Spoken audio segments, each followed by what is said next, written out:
Well, it is my great pleasure to welcome you here today for the lecture series organized by the Middle East Studies Center at Portland State University.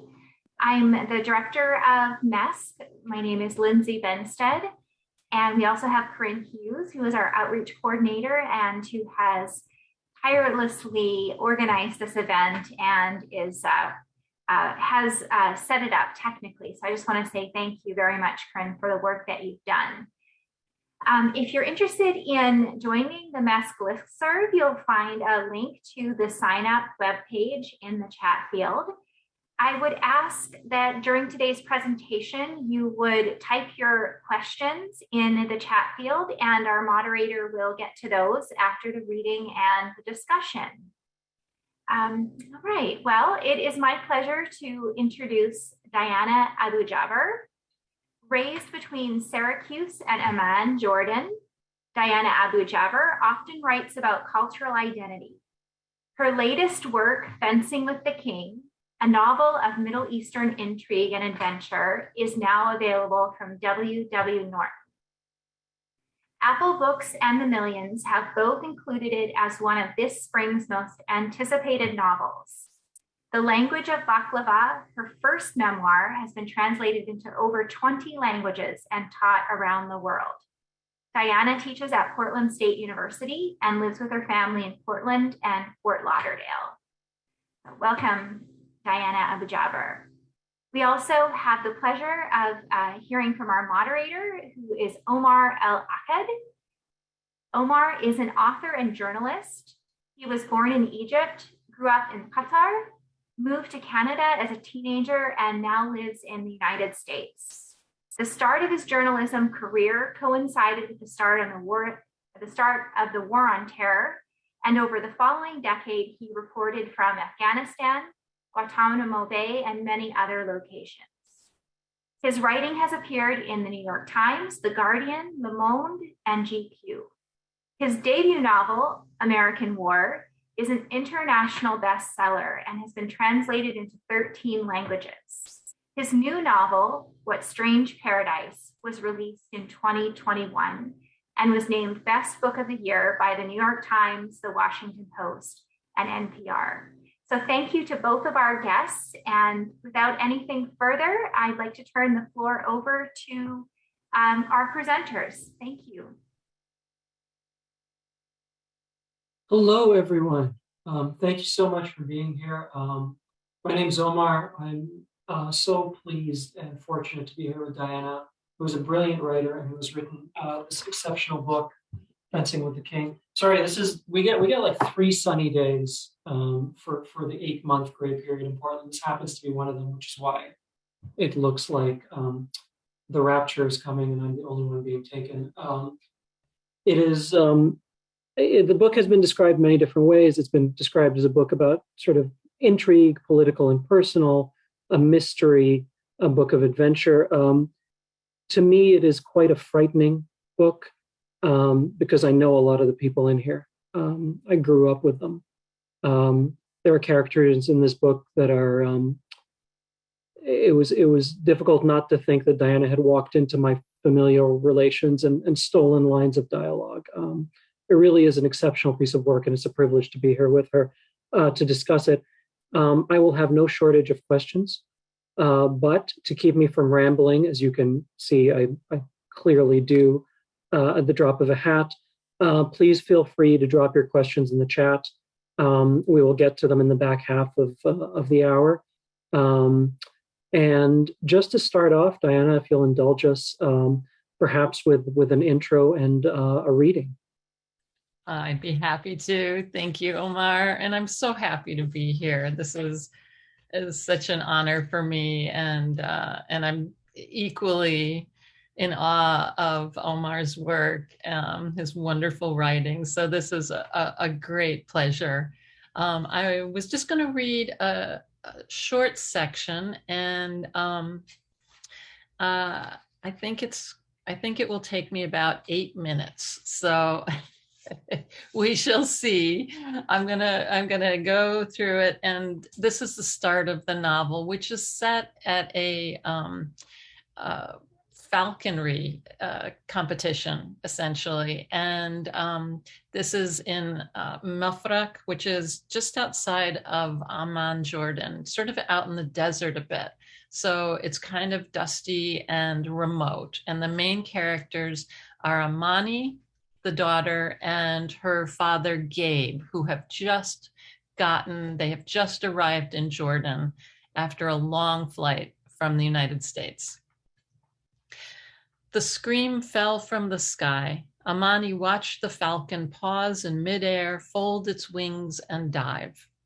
Too fast to measure, the man beside her remarked. Extraordinary things. She fanned herself. So this is a race? He nodded. The 400-meter. Under the open-air warm-up tent, trainers milled around, forearms lifted, hooded falcons balanced on leather gloves. The birds looked heavy and monumental, like imperial beings. Amani and Gabe were allowed to watch from the warm-up tent. There were photographers, wealthy tourists, servers with trays walked through a sea of conversation. Amani accepted a glass of something transparent. It smelled grassy and felt light in her mouth. She would have given her last dollar for an ice cube. Somewhere on the risers under the sun sat the king. Don't they believe in water? Her father asked. They, her Uncle Hafez, looked bemused. All day and all night in those airplanes, it's like crossing the Sahara, Gabe said. I'm well aware. Hafez lowered his nose to his glass. This vintage is from the Palace Sommelier. He looked in the direction of the royal entourage. If there's time later, I'll introduce you. He smoothed back his shock of white hair and nodded toward the king. On the competition field, a man in jeans and a creased red keffiyeh jogged backward across the ground, swinging bait on a long tether. The falcon flashed past the bait, flew in a narrow ellipsis, and returned. The man lowered the bait and swung it along the earth before the bird descended. It's duckwing, the man beside her said, and that field, it's now falcon territory. Wind rumbled along the roof of the tent, and everyone lifted a hand against the dust. His brown eyes had a green light to them, and the irises shone with flecks. He took something from a boy and offered it to Amani, a little paper cup of tepid water. She thanked him profusely, swallowed it in one gulp, and gave a second cup to her father. Dad, have this, please. She turned to see the boy returning with two more tiny cups. No, no, Uncle Hafez shooed the boy. Don't drink that. Ya Allah, he's getting that from the animal hose. Hafez gestured to someone in the crowd. Minutes later, his driver appeared with frosted glass bottles of Evian. 500 dinar donation to get into the trainer's camp, and they can't give us decent water.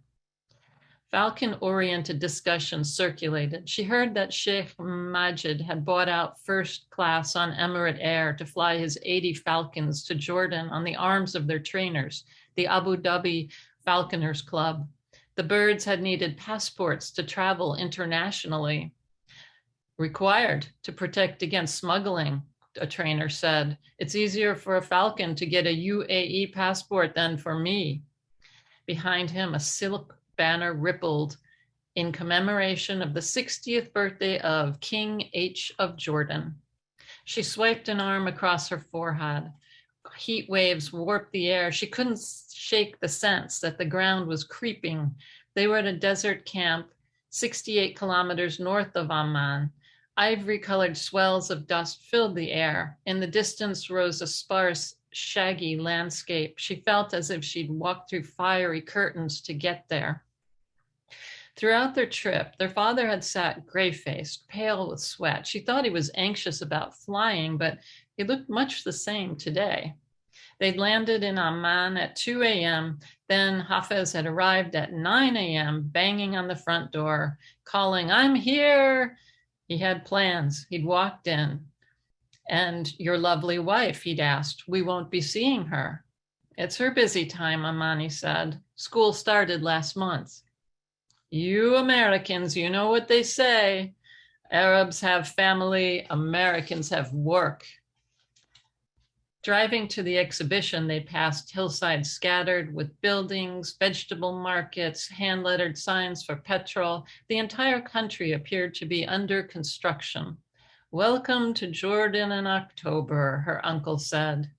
One of the trainers now approached Amani. He held an immense gray falcon.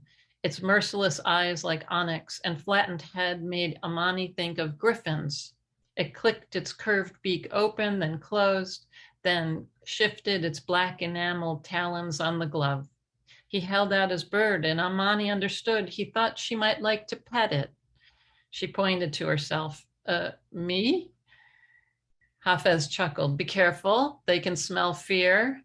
The trainer said something. "He says this is a sweet bird," her father translated. "Ah, a cozy falcon," her uncle smiled. "Your grandfather owned a falcon," Gabe told Amani. "He did? You never told me." "Several, actually," Hafez said. "But this one was devoted. He always said that falcons aren't affectionate, but that bird let me stroke its head. I wrapped my hand with a dish towel and carried him around." "Damnedest thing," Hafez said, "ugly as a buzzard." A couple of the trainers started talking to Gabe. He lowered his head, laughing. Then his brother cut in with some remark, and he stopped laughing. The men looked at Hafez. Amani turned to the falcon and tentatively lifted the back of her finger to its breast.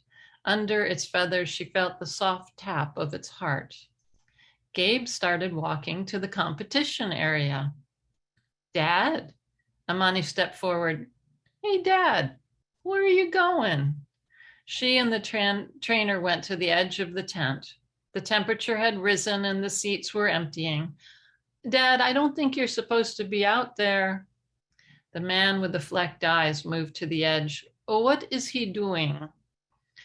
"Brother, Yahi, you are lost," Hafez yelled. He was smiling, but he also stopped at the shadow's edge. Out on the field, someone handed Gabe a leather glove. He slept it on. A trainer with an amber-colored falcon came to the start of the field and waved. He released the bird and it flapped to the flagpole beside the risers. It landed. Gabe raised his hand, gave a low whistle, but the bird remained in place. Gabe lifted his glove again. He shook it a few times and gave another whistle. With a sound like snapping sheets, the falcon lifted from its perch, sailed, talons outstretched, and landed on Gabe's hand. Amani clapped, startled. "Look, your Baba," the trainer said. "It's in the blood. The bird sent it. They know he is real Bedu." Her father was laughing out in the field. He tossed the bird into the air and it swooped back toward its trainer. Her uncle had clapped as well, but then crossed his arms. There was an empty section where the king had been seated in the risers. Seeing her uncle, something in her chest softened. When she was a child, she liked to imagine that her educated Uncle Hafez was her actual father. He recited poetry and spoke with presidents and traveled the world. Oh, she did love her father, but Gabe kept to his workshop. He barely knew how to read English. Uncle Hafez did such marvelous things, helping to govern a kingdom, steering the world in the direction of peace. And he spoke up for Palestinians and other dispossessed people at a time when few others had dared to. When Amani was in college, he told her, "Follow your voice. You love to write, yes, so you will do that." Now she watched her father with the birds. People, even parents, could continually surprise you. She sensed the pull between the brothers. Was this what it was to have a sibling? Amani trotted out to claim her dad. Gabe smiled, then he halted, his eyes lifting above his daughter. His lips parted. Amani slowed down. An instant later, she heard wings, an uproar of feathers. She turned to see two slim black talons extended. She shrieked, lifting her arms, the bird's grand wings outstretched, beating furiously as if to carry her away. The trainer sprinted over, shouting in Arabic. He grabbed his bird. Two welts were torn through her cotton shirt and into her shoulder. She tried to catch her breath to laugh, but when she saw a bright crimson stripe run down her arm, her knees buckled. A mistake, she thought as she hit the ground. I'm not supposed to be here. I should not have come.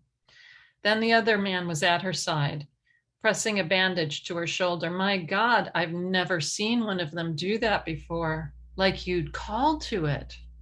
She tried to laugh. Did I call it to come eat me? Whatever you're saying, the man said. He heard you. And I'll stop there. Thank you so much for that. That was really beautiful. I was, I like to start at beginnings for obvious reasons, and usually you ask something like, what was the genesis of the story? What caused you to start working on this book, and sort of, you've spoken a little about finding out about your own father's past as being sort of fencing partner of the king. I guess I wanted to ask you about the sort of negative space of that. What pieces of not knowing with respect to your family's history, what pieces of not knowing inspired the story? What things were you curious about but couldn't sort of pin down with any certainty? There's so much to that question. I do feel like it's a really layered kind of experience for people who are from an immigrant background or who are immigrants themselves. And I just learned the term third culture kid. I'd never heard that before. And it immediately resonated for me. Yeah, it made sense. Like your parents, maybe each of them have their own culture, and then you have to incorporate that and make up your own new one. And with my dad, there was so much that was unknown. His whole backstory, everything that had happened to him. He came to the United States when he was 23 years old, and he didn't speak any English at all when he got here. He could say hamburger, that's it, and Coca-Cola. And so it's like he had this whole other lifetime that he really didn't have access to in a way. And I think part of the problem was that it took him about, I would say, 10 years from arriving in this country to getting completely fluent in English, where there was this transition that happened. And I think that's true for a lot of people. When you come from another country and you don't necessarily speak the new language, you go through this transition time where you're learning the new language and that previous life is starting to fade, right? It's like you are becoming American. And so you're taking on these new experiences, and the old country is fading along with the old language. So that really happened for my family. That happened for my dad. And by the time my next sister was born, she's 5 years younger than me. Dad was speaking completely in English, and neither of my sisters learned any Arabic. So you can see like there was this big cultural shift in the family. And it wasn't until I was an adult that I started asking about these wild experiences that he'd had. And a big one was his relationship to his mother. That was something that I didn't fully appreciate until I went back to Jordan as an adult. We had lived there off and on throughout my childhood. And it wasn't until I was on a Fulbright investigating this question of whether or not I was meant to be a Jordanian, like I had been told my whole life. So I was back there, and I started to realize that my grandmother was not Jordanian. My grandmother was Palestinian. This was not discussed. And furthermore, it was not seen as a positive thing. And these layers started to reveal themselves to me, but only because I was there and I was starting to ask questions. And I realized that there was this thing that people kept referring to, a true Jordanian, um, which was held up as this kind of privilege or point of pride. And this was all new to me, Omar. It was like these nuances of cultural identity that I had never investigated before or appreciated. And so that was a big part of the investigation of the book. Who is this grandmother? Who is this ancestor? And what does it mean to be Palestinian, Jordanian, an exile, or a refugee? In my grandmother's case, a refugee. I mean, it always astounds me the kind of that thing you talk about like pure Jordanian and pure, like how much that runs through the Arab world. I mean, on my father's side of the family, they always talk about it. We're Egyptian through and through, and I just assumed that that was the case throughout. And then literally a few months ago, my mom just mentioned in passing that on my mom's side of the family, 3 generations back, we came over from Russia. It was Russian Muslims. I was like, really? Wow. I wanted to ask you a little bit about that intersection of language and culture that you sort of alluded to in your answer.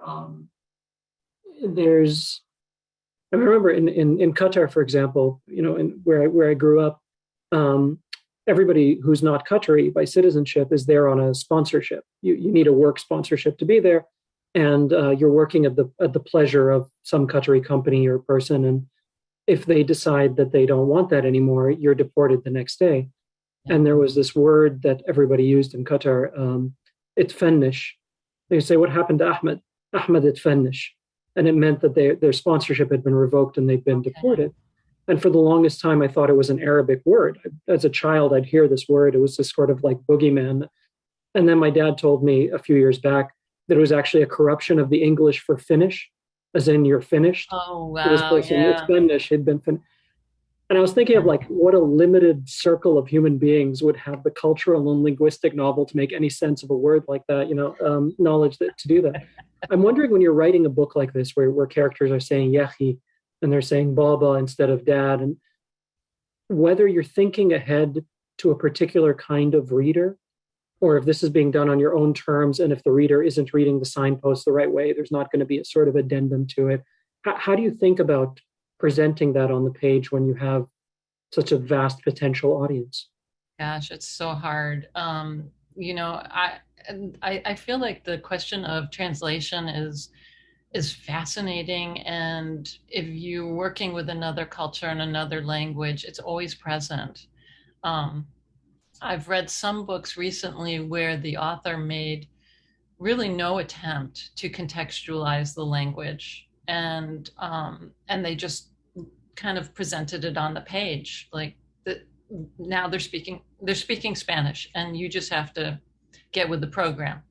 But I will say that the 2 books that I read that did this recently, they were using Romance languages, and I feel like there's a lot of cognates, and a lot of us in America, a lot of us who speak English can recognize Romance language, or we can work out Germanic language.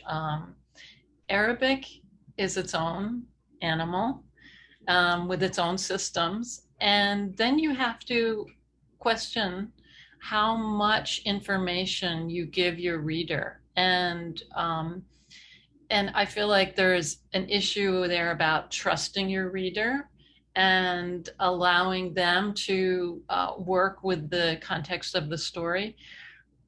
But I know that I want to have as much information as I can. And when you're working with a language that doesn't share the same alphabet, then there's this additional challenge to the reader, because you can't necessarily, the way I transliterate yahi may not look the same way that another Arabic speaker does. I had a number of readers, beta readers, I guess, who went over the Arabic for me. And I had 3 different people one was an Arabic professor at Yale, very distinguished, wrote books, everything. Another one was a teacher of Arabic literature. Another one was just a friend of the family. They didn't agree. They all had different ways that they thought the word should be transliterated. And then some of them felt like the expressions were a little, like someone said, no, that's not exactly the right word. And so they contradicted each other. And I found that I had to make a lot of really intuitive personal decisions about it. And also this long disclaimer at the front of the book, like, this is the way I hear it. This is how it comes across to me. And also this is all fiction. This isn't real.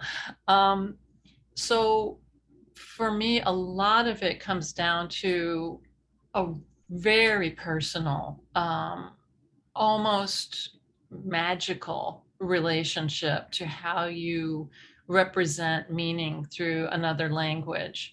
And the question of the language you tell your story in is already loaded. If you are speaking about the experience of occupation in the language of the occupier, it's all so fraught and so difficult. And so in the end, I ended up just kind of going with my own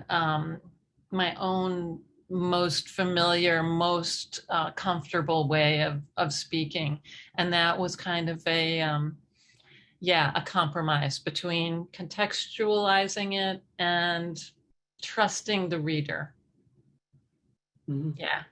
Yeah. I do trust my readers. I remember listening to an interview once with a translator who worked from Arabic to English. She translated text from Arabic to English. Uh-huh. And she was talking about the example of translating the word "win nebi." So if you're sitting at a table, you say "win nebi, can you pass me the salt?" or something like that. And she said there's two ways to translate that.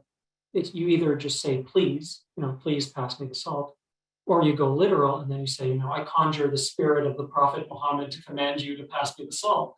And she was like, technically, that's right. Not far off from Nebi, yeah. I mean, you touched a little bit on the notion of I guess the political, and obviously, in this part of the world, if a story mentions a Palestinian or it mentions Palestine, that label is going to be put on it, and it's going to be put on it from without, and so on and so forth. This is a book that obviously sort of deals with that.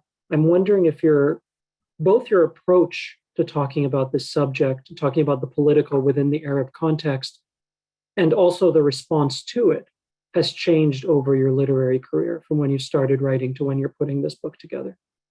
That's interesting. I think it has changed. I think I feel more trust in my reader at this point. With my first novel, it was a very personal and kind of an intimate story. I think I was afraid. And at that point, when I was writing my first novel, I had a lot of anxiety about whether anyone would be interested in this story, because I hadn't really read anything from a Middle Eastern perspective before. This was back in the 90s. And, I had heard rumors, there's this poet, Naomi Shihab Nye, I had seen a copy of Khalil Gibran in my parents' bookshelf. I mean, and a lot of it is just my own limitation, but I hadn't seen that much out there. And so I was really wondering, does anyone care? Does anyone have any interest in this story? And the first publisher, the first round of publishers, there was one very high fancy publishing house that had written and said that they liked the writing, but that they felt that Arabs were not politically appropriate. And back in 93, 94, people said stuff like this, and it was fine. It was okay, I guess. They got away with it. And so my agent came back to me with this weird, distressing rejection and said, I don't know if we're going to hear this from everyone. I don't know what to tell you. And so I feel like that impacted the way I told the story, that the first novel had more humor in it. It was more a family story. And even after that novel came out, Arabian Jazz, I still heard from people. I heard weird stuff about, Arabs, and somebody called into a TV show. It was like a little local news show, and they said, I don't want to have the book of a terrorist in my home. And if she had a kid, which I didn't at the time, if she had a kid, she wouldn't be invited to my daughter's birthday party. Which an oddly specific insight. Right? I mean, yeah, people like project all kinds of stuff onto you. So that was on. And over the years, I feel like it's really, it's changed a lot. I feel like the context of what people are reading and what they're open to has changed a lot. I see that there's more,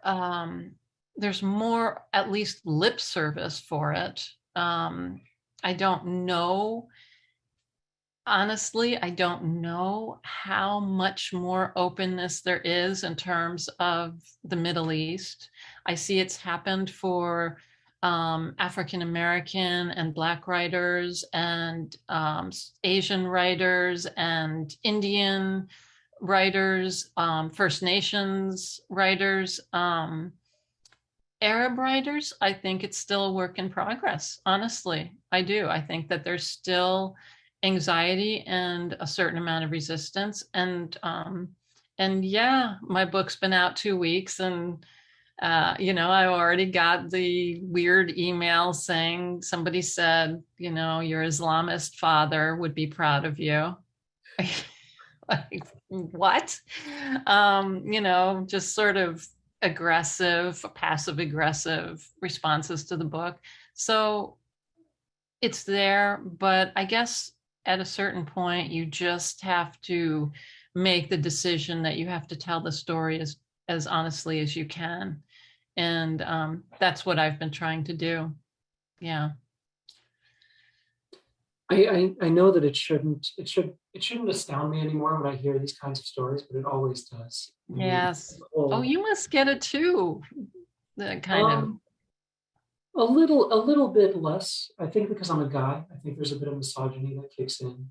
That's true. It doesn't kick in for me. Yeah. I think also I don't sell nearly enough books to be sort of to get enough of a kind of deluge. But yeah, I mean, I remember the famous story that I think all Arab writers trade back and forth about Edward Said trying to get Naguib Mahfouz translated into English, and one of the big publishing houses, I guess this was in the early 80s, telling him, we'd love to, but Arabic is a very political language. Yeah. I keep thinking about that phrase, about what it means for a language to be political. It's It's astounding to me, right? Right. It's wild. Yeah, it sort of, and again, I'm with you. I don't know how much it's changed. I don't know how much is lip service, and I don't know how much is actual change. Yeah. I do feel like there's more pushback somehow. And it's hard because it's often a kind of passive racism or xenophobia, which, it's very difficult to confront or speak back to it when the person who is espousing these thoughts isn't aware of their own bias. And so it becomes a kind of almost gaslighting. It's tricky stuff. There are already a few questions showing up in the chat. I will urge you all, if you have more, to put them in there, and I will get to them very shortly, I promise.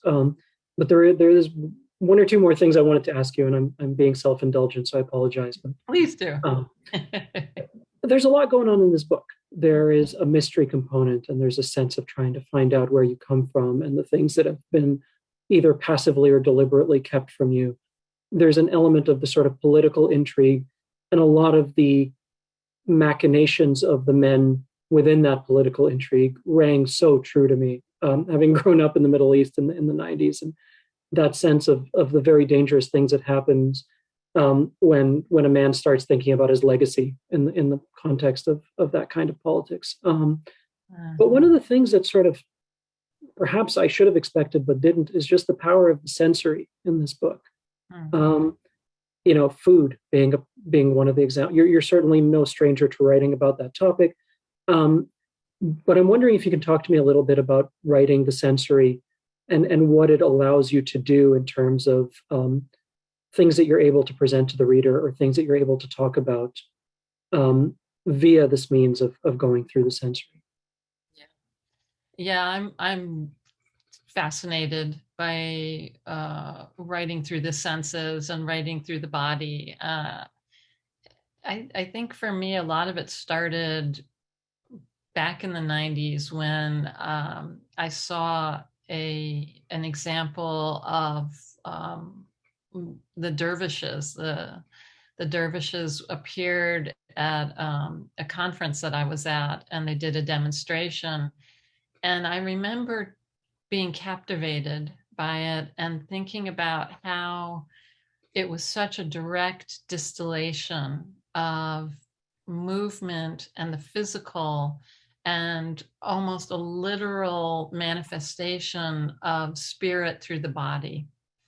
And I loved that. I loved how explicit it was, how sensory, how sensual it was, how physical it was. And it just made so much sense to me. In my family, my father and his brothers were very serious cooks. And that was their way of explaining their culture. I think part of it was my father's limitation with the language. For him, language was difficult and tricky and dangerous. It could definitely betray him in ways he hadn't expected. But food did not betray him. And he was able to translate so much of his early experience through the way he presented food and the way he cooked. And he used to say, like, I can talk to you about my heritage or my culture or my history, but I'd rather just give you falafel. And when we were kids, we all agreed with that. We all said, yeah, give us the falafel, spare us the lecture and give us the baba ganoush. And I feel like that is so much about my project as a writer that, I seek to entertain, to divert, to tell a great story. And I feel like the senses is such a great immediate way of connecting with readers in a way that it's not too cerebral, it's not too remote or abstract. And then if you learn something in the process, then that's like the cherry on top, that's the gravy. It's something that follows naturally if you are beguiled by the characters and the plot. So that has always been kind of a fascination for me. And when we're talking about this special, the tension that we as writers and readers confront every time we open a text from another culture, if you write through the body, if you write through the senses, it's such a personal way of connecting with each other. It's such an immediate and intimate way of speaking to your readership. So that's my hope. That's my aim. I mean, Yeah. you write these incredibly personal stories, and for many different definitions of personal, I suppose. You write nonfiction, you write fiction that is obviously inspired by aspects of your life, but isn't just sort of memoir in disguise. Um, I'm wondering if over the years you've developed a heuristic or a rule set, an internal rule set of thinking about what doesn't show up on the page. This is too close, or this is, I don't want this to be on here. I want it in here. Or am I thinking about that? Am I going about that in a wrong-headed way? I mean, how do you think about, does something end up feeling too close to put on the page? Oh boy. Oh boy, oh boy. Well, this book is like I I burned a lot of bridges with this book. I didn't burn them, I firebombed them. I was just throwing the hand grenades back there and walking ahead. It's really this one is a risky book for me because there are, yeah, I'm calling people out in this one. Um, Family members, people with connections to the monarchy, people with connections to the government. Because I feel like my family, maybe all families, we were ensnared in a conspiracy of silence. And for me, it started right from childhood when I was being trained to be good, which is like the worst thing you can do for a writer is try to train them to be good and obedient and docile. Um, no, you've got to find ways of telling your truth, whether you do it straight or you do it slant. You've got to tell it.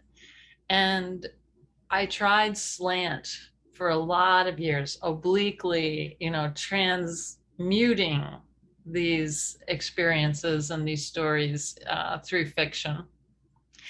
And I found that even after I wrote these long disclaimers at the beginning of the book saying, I made it up, no one believed me.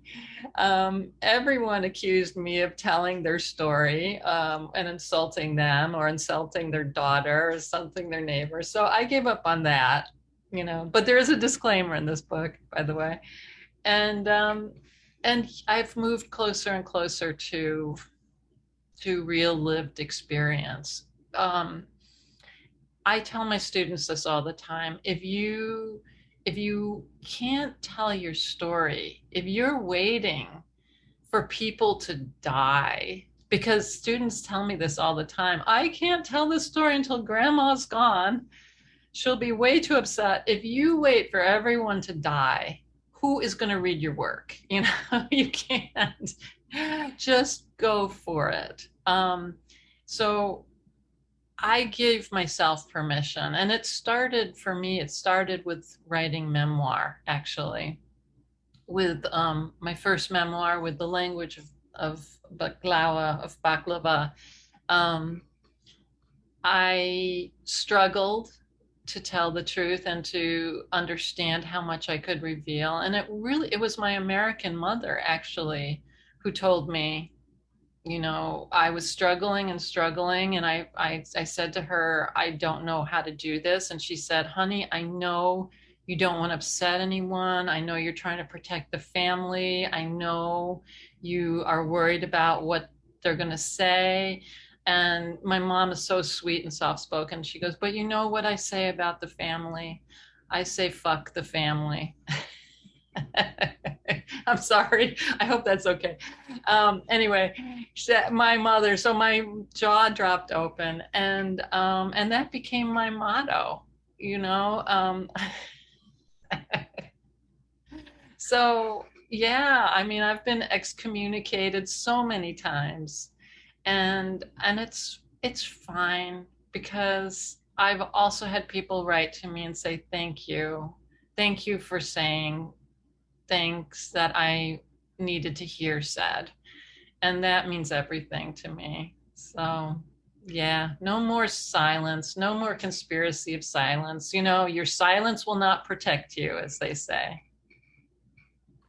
Yeah, I'm thinking about having the opposite disclaimer at the start of my novels, where it says the novel is based on the following real people, and then just generate publicity through the resulting Yeah. lawsuits. All I right. hope you do that. I don't know how the publisher will feel about that. Yeah, right. So there's a couple of questions in the chat I want to get to. I've gone on longer than I should have. Jacqueline was asking. She knows that you write from your own culture, but what are your thoughts about a writer whose protagonist is a different culture than their own? And I was curious about this in the context of how you talk to your students about this. I assume this is a question that comes up quite a bit. Oh my gosh, that's a tough one. It's really hard to answer that. You know, I read that book, American Dirt, which I assume most people here know are familiar with that. That you know was written from the perspective of a Mexican mother and child, and but the author was not actually Mexican, um, and it's fraught. I think it's very difficult um, because it's not a level playing field. Is the thing like if you are a white person writing from the position of a person of color versus a person of color writing from the perspective of a white person, those are completely different things because of the cultural and the historical context around them and the levels of power that contain or have allowed certain voices to speak and be published. And I think the big concern, at least with American Dirt, is that you tell a story from a non Mexican writer inhabiting this other perspective. Have you displaced someone? Is it another form of colonization that's just happened? And it kind of is, you know, I mean, it kind of is something that a form of displacement that happened.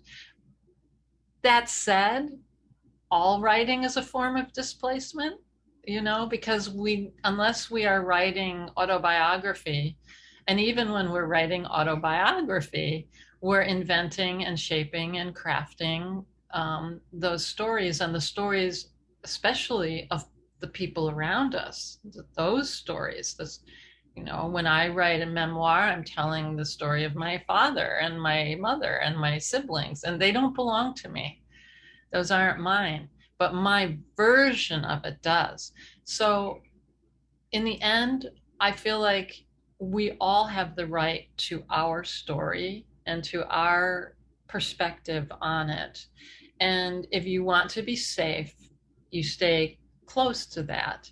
If you're up for the challenge and the pushback, you move further afield.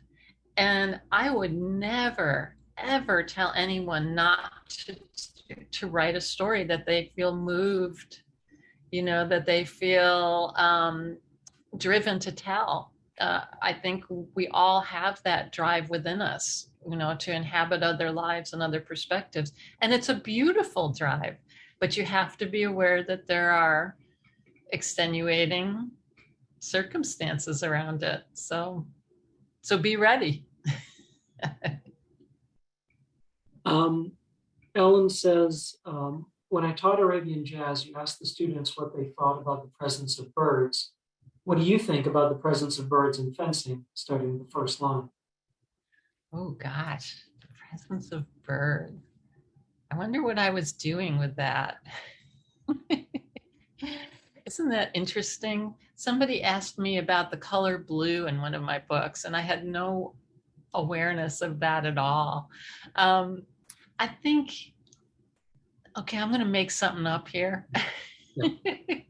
Because I didn't go into it thinking I've got this leitmotif that I'm going to insert about birds and falconry or something like that. But I will say falconry is something that is in my family, and I'm always interested in those artifacts, those those cultural messages, especially from ancestors, that communicate information about where we come from. And so, yeah, the father in the novel, he gets the bird to come to him. And the fact that the daughter, the American daughter, is attacked by a bird, I think it's significant, but I'm not sure why. So you have to tell me that. That is your project. I think they are significant in the book, but I'm not exactly sure why. I did this event recently where one of the questions from the audience was about the use of color in my novel. And they said, well, the color slowly drains out of your novel. It started at the beginning, everything's very colorful and multicolored, and towards the end, it becomes more and more grayscale. And what did you mean by that? And I wanted so desperately to lie and be like, well, my intention was right. To like, I'm not 100% sure. I totally crafted that. Yeah. I wanted to end with a very self-indulgent question, just about what you're reading these days. What has blown you away culturally recently? Gosh, there's so much. I mean, right now, I'm finally finishing up Suite Française, which when everybody was reading it, I missed the boat on it, and I finally picked it up, and I am blown away by that book. If you are not familiar with it, it's about the German occupation of France during World War II. And she brings it to life through the characters and through the detail and the richness. I mean, it's an incredibly sensual book. And so it's been a really instructive book for me because it's one of these stories that teaches you. It teaches you about a time and a place and gives you information about an experience that, at least for myself, I've never considered some of these questions. Like, wow, what does it mean to have people living in your village and Germans requisitioned and staying in your bedroom, and the relationships that spring up and love affairs, and then the weird, crazy sensation of an occupier. And then I discovered that she was Ukrainian, which was so wild because I was thinking I wanted to start reading Ukrainian authors, and it turns out she was born in Kiev. So that, like, these layers of the story that was written decades ago, but has these almost preternatural kinds of resonances with what's happening right now today. It's been an incredibly instructive book for me in terms of portraying a big cultural moment in a way that does not feel at all didactic or heavy-handed. So that's been my great discovery. It's been fantastic. I've been reading a lot of different cultural perspectives. Girl with a Louding Voice, Homegoing, Intimacies, all these. The last Ishiguro book, Claire and the Sun. Just there's so many new voices that have been so exciting to me, that it's just been a great pleasure. So, and your books, obviously, Omar, are fantastic. I'm going to go back and revisit them now. It's please don't. They don't hold up to rereadings. It's a one-shot deal. So thank you. First of all, thank you for doing this. Thank you for letting me be a part of it. For those of you who haven't read it yet, this is a spectacular novel. It's a page turner. It's more than a page turner. It's a bunch of different books in one. I will focus on the thing that stuck most with me, which is just the sense of closeness, how real these people felt. I don't want to give away too much from the latter part of the book because there is a sort of intrigue component to this. But just a small scene as an example. Early on in the book, two of the characters are fencing. This goat herd shows up, and everything this guy said I just kept thinking, I know this guy. I've seen this guy before. It was pitch perfect. It really is a spectacular piece of work. And it's been a pleasure to talk to you, Diana. Thank you again for letting me be a part of it. Thank you all for showing up to this and for being a part of it. And now I will hand it over to the grown-ups for closing statements. Thank you so much for both of you for sharing your experiences, and we look forward to reading the book. I hope everyone has a wonderful week, and thanks for being here. Thank you. Thank you, Lindsay. Thank you, everyone. That was great. Thank you for your questions. Thanks, Diana.